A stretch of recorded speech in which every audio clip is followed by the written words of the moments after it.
مشکل ہے زبس کلام میرا اے دل، سن سن کے اسے سخنورانے کامل، آسا کہنے کی کرتے ہیں فرمائش، گویم مشکل وگر نہ گویم مشکل۔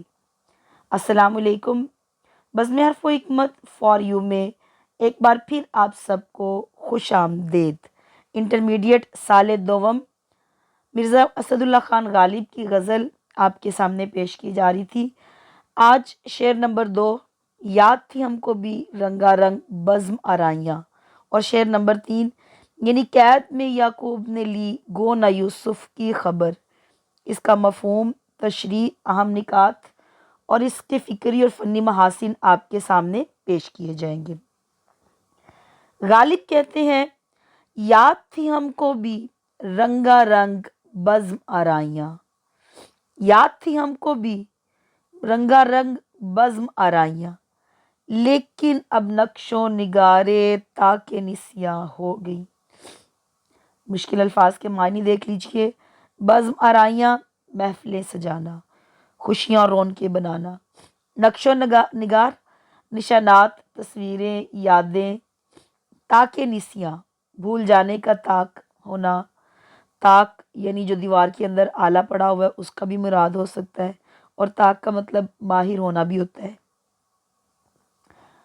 غالب کہتے ہیں کہ ایک دور تھا ہمیں بھی طرح طرح کی رنگین اور رونق سے بھرپور محفلیں سجانا یاد تھا۔ ہم زندگی کی خوشیوں میں مگن تھے، لیکن وقت کے گزرنے اور حالات کے بدلنے کے ساتھ اب وہ تمام یادیں اور نقش بھول جانے والے طاق میں رکھ دی گئی ہیں اور ماضی کا قصہ بن چکی ہیں۔ یاد رہے کہ غالب نے اس شعر میں انسان اور کائنات کی بے ثباتی کا موضوع بنایا ہے۔ انسان جب جوان اور با اختیار ہوتا ہے تو وہ رنگین محفلوں کا مرکز ہوتا ہے، مگر وقت کا پہیہ جب گھومتا ہے تو وہ تمام رونقیں اور ہنگامے زوال پذیر ہو کر تاکہ نسیاں یعنی فراموشی کی نظر ہو جاتی ہیں۔ غالب کہتے ہیں کہ انسان کی زندگی میں بہت سی خوشگوار محفلیں اور یادگار لمحات ہیں۔ شاعر کو بھی اپنے گزرے ہوئے زمانے کی رنگا رنگ محفلیں یاد تھی، مگر وقت گزرنے کے ساتھ یہ تمام یادیں دھندلی پڑ گئی۔ اب ان کی کوئی بھی حیثیت باقی نہیں رہی۔ یہاں پہ شاعر نے جو ہے نا وہ بھول جانے کو تاکہ نسیاں میں رکھنے سے تعبیر کی ہے، یعنی فراموشی کو ایک ایسی طاق سے تشبیہ دی ہے کہ جہاں پرانی یادوں کے نقش و نگار رکھ دیے جاتے ہیں۔ اسی طرح شاعر اپنے ماضی کی رنگین اور پر رونق زندگی کو یاد کر رہا ہے۔ شاعر کہتا ہے کہ ماضی میں ہم بھی محفلوں کی رونق ہوا کرتے تھے، زندگی میں خوشیاں اور چہل پہل تھی، لیکن وقت بدلنے اور حالات کی تلخیوں کے باعث وہ تمام بزم آرائیاں اب محض ایک دھندلی سی یاد بن کر رہ گئی ہے۔ یہاں پہ تاکہ نسیاں کا استعارہ استعمال کیا گیا۔ تاکہ نسیاں ایک خوبصورت محاوراتی انداز ہے۔ طاق کہتے ہیں وہ جگہ جہاں ہم پرانی اشیاء کو رکھ کر فراموش کر دیتے ہیں، جیسے پرانے وقتوں میں گھروں میں طاق بنے ہوتے تھے دیواروں کے اندر، جہاں پرانی چیزیں وغیرہ رکھی جاتی تھی، جس کو بہت سنبھال کے رکھنا ہوتا تھا اس کو طاق میں رکھ دیا جاتا تھا۔ اس طرح یادیں جو ہیں، جو محفلوں کی یاد ہے، بزم آرائیوں کی جو یادیں ہیں، وہ بھی تاکہ نسیاں میں رکھ دی گئی ہیں، اور رکھ نہیں دی گئی، اس سے نقش و نگار بنائے گئے ہیں۔ مطلب بہت صاف ہے کہ سننے والے، ہم نے بھی کبھی نشاط اور مسرت سے بری محفلوں کے مزے لیے تھے، لیکن اب وہ سب پرانی یادیں ہو گئی جنہیں ہم بھول چکے ہیں۔ اس عام سے مضمون میں مرزا نے نقش و نگار کے لفظ سے اچھوتا پن پیدا کیا، یعنی پرانی یادیں طاق پر رکھ کر نہیں بھول گئے، بلکہ ان سے ہم نے تاکہ نسیاں میں حسین نقش و نگار بنا دیے۔ جب کبھی ماضی کے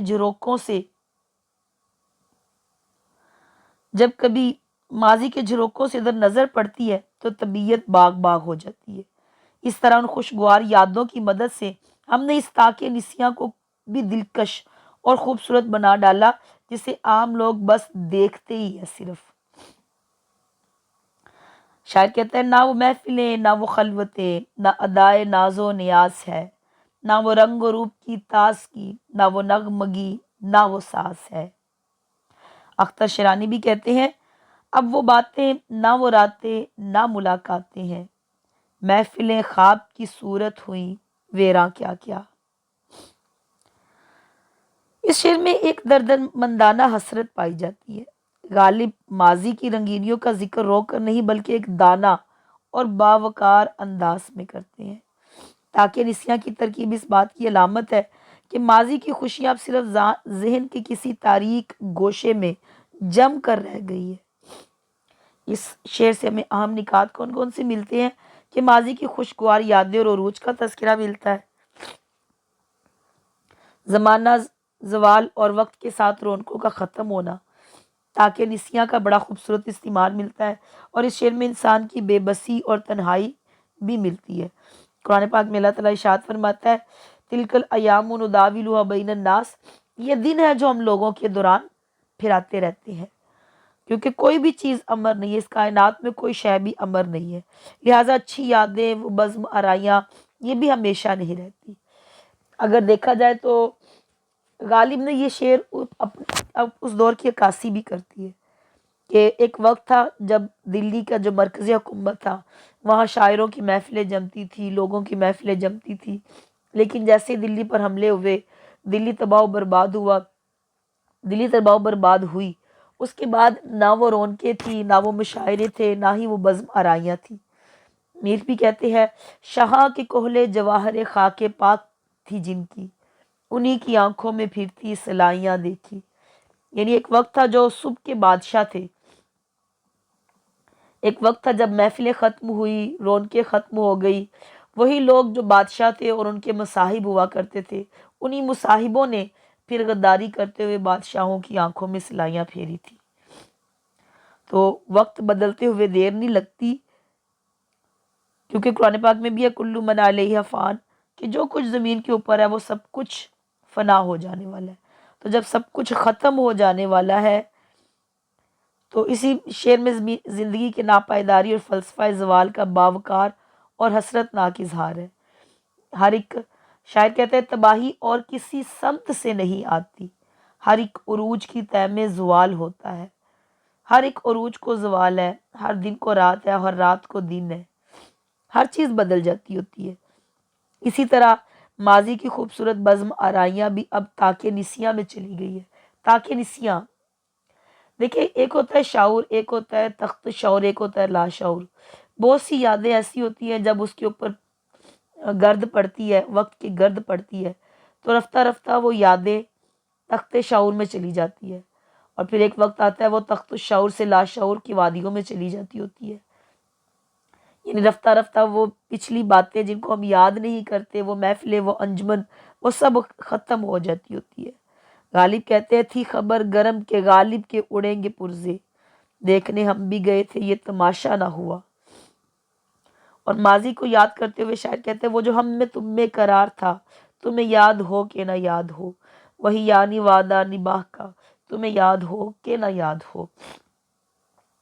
تو وقت ایک جیسا نہیں رہتا، جیسے جیسے وقت گزرتا ہے پرانی یادیں تخت شعور سے لاشعور کے حصے میں چلی جاتی ہے، اور اسی چیز کو غالب نے خوبصورت اور جدت انگیز انداز میں بیان کرتے ہوئے کہا ہے کہ وہ بزم آرائیاں جو تھی اس کی یاد اب تاکہ نسیاں میں چلی گئی ہے۔ اور اس شعر دوسرا شعر دیکھیے، شاعر کہتے ہیں قید میں یعقوب نے لی گو نہ یوسف کی خبر، قید میں یعقوب نے لی گو نہ یوسف کی خبر، لیکن آنکھیں روز نے دیوار زندہ ہو گئی۔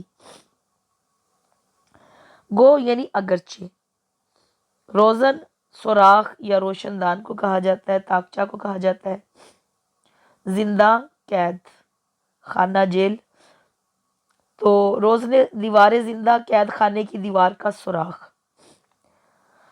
مفہوم ہے اس کا اگرچہ یعقوب علیہ السلام قید غم میں مبتلا ہونے کی وجہ سے مصر کے قید خانے میں موجود اپنے پیارے بیٹے حضرت یوسف کی براہ راست خبر نہ لے سکے، لیکن ان کے فراق میں مسلسل روتے رہنے کی وجہ سے ان کی آنکھیں بے نور ہو کر یوں کھلی رہ گئی جیسے قید خانے کی دیوار میں روشن دان یا سوراخ کھلا ہوتا ہے۔ یہ ایک تلمیحاتی شعر ہے، اور قرآنی واقعہ حضرت یوسف اور حضرت یعقوب کی طرف اشارہ ہے کہ جب یوسف علیہ السلام کو مصر کے قید خانے میں ڈالا تو ان کے والد حضرت یعقوب علیہ السلام جو کہ کنعان میں تھے، ان کی جدائی میں ہر وقت نالہ و زاری کیا کرتے تھے۔ غالب نے اس تاریخی اور دینی واقعے کو شاعری میں انتہائی تخلیقی انداز میں ڈالا ہے۔ حضرت یعقوب روتے روتے بینائی سے محروم ہو گئے۔ غالب کہتے ہیں کہ ان کی بینائی کا جانا محض اندھا پن نہیں تھا، بلکہ ان کی آنکھیں قید خانے کی دیوار کے سوراخوں کی طرح بن گئی جو مسلسل یوسف علیہ السلام کا راستہ تکتی تھی۔ اس شعر میں انتظار کی ایک کیفیت پائی جاتی ہے اور یہ تشبیہ غالب کی ندرت خیال اور ناز و خیالی کا واضح ثبوت ہے۔ اس شعر میں ایک انتظار ہے محبوب سے ملنے کا، جیسا کہ عربی کا مقولہ ہے الانتظار اشد من الموت۔ انتظار جو ہے یہ موت سے زیادہ سخت ہوتا ہے۔ اور جب یعقوب علیہ السلام یوسف علیہ السلام کے انتظار میں تھے تو ان کی آنکھیں رو رو کر سفید ہو گئی۔ قرآن پاک میں ہے وَأَبْيَضَتْ عَيْنَاهُ مِنَ الْحُزْنِ فَهُوَ كَظِيمٌ، اور غم سے ان کی آنکھیں سفید ہو گئی اور وہ صدمے کو پی رہے تھے۔ لیکن اس کے باوجود قرآن کہتا ہے قَالَ إِنَّمَا أَشْكُو بَثِّي وَحُزْنِي إِلَى اللَّهِ، انہوں نے کہا کہ میں اپنی پریشانی اور غم کی فریاد صرف اللہ سے کرتا ہوں۔ یاد رکھیے کہ یوسف علیہ السلام کے واقعے کو بطور استعارہ استعمال کیا گیا ہے کہ یعقوب علیہ السلام اپنے محبوب بیٹے حضرت یوسف کی جدائی میں شدید غم سے دوچار تھے۔ انہیں یوسف کی کوئی خبر نہ تھی، مگر ان کے دل میں بیٹے کی محبت اور اس کی واپسی کی امید موجود تھی، اس لیے انتظار میں آنکھیں اس طرف لگائی ہوئی تھی۔ اب اس شعر کے اندر انتظار کے ساتھ ساتھ جدائی کی شدید احساس بھی ہے۔ جدائی یعنی الفراق و اشد من الموت، جدائی بھی موت سے سخت تر ہوتی ہے۔ اب یہاں پہ بھی جو ہے وہ جدائی کو موت کے ساتھ تعبیر کیا ہے کہ جب رابطہ نہ ہو محبوب کے ساتھ تو اس وقت اس کا انتظار اور اس کی جدائی موت کی طرح ہو جاتی ہوتی ہے۔ اب اس شعر میں بھی شاعر نے اسی طرح کا مفہوم آپ کے سامنے پیش کیا ہے۔ اس شعر کے ہم فکری نکات کون سے ہیں؟ اس میں صنعت تلمی ہے، یعنی حضرت یوسف اور یعقوب کا واقعہ ہے۔ پھر اس میں فراق میں مسلسل انتظار اور گریہ زاری ہے۔ پھر اس میں بنائی جانے کو ایک تصویر کے ساتھ تعبیر کیا ہے، اور پھر صبر و امید بھی ہے کہ نا امیدی کے باوجود ایک انتظار کی لہر موجود ہے۔ شاعر کہتے ہیں ہم نے مانا کہ تغافل نہ کرو گے لیکن خاک ہو جائیں گے ہم تجھ کو خبر ہونے تک۔ نہ گل کھلتے ہیں نہ شبنمی بکھرتی ہے، تیرے فراق میں آنکھیں بس ترستی ہے۔ اور مرزا غالب خود کہتے ہیں ہنوز ایک پرتوے نقش خیال یار باقی ہے، دل افسردہ گویا حجرہ ہے یوسف کے زندہ کا۔ اور شاعر کہتے ہیں نہ چھوڑی حضرت یوسف نے یہاں بھی خانہ آرائی، سفیدی دیدائے یعقوب کی پھرتی ہے زندہ پر۔ مرزا غالب کے یہ دونوں شعر اردو غزل کے شاہکار ہیں جو سادگی کے ساتھ عمیق معنی اور مطالب بھی لیے ہوئے ہیں۔ اب اس شعر میں بھی پہلے شعر میں فلسفہ کائنات، زوال دنیا اور ماضی کی حسرتناک یادوں کو تاکہ نسیاں میں خوبصورت رکھنے کا استعارہ ہے، تو دوسرے شعر میں صنعت تلمی کے ذریعے سوز دروں، شدت انتظار اور محبت صادق کی تصویر کشی اعلیٰ ترین انداز میں کی گئی ہے۔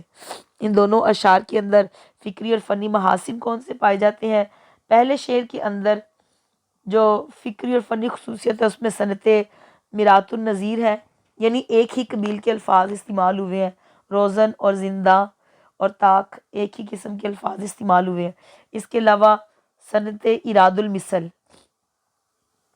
تاکہ نسیاں ہونا، صنعت اراد المثل یعنی جب کسی محاورے کا استعمال کیا جائے، تو دوسرے شعر میں بھی اس صنعت اراد المثل کا استعمال ہے۔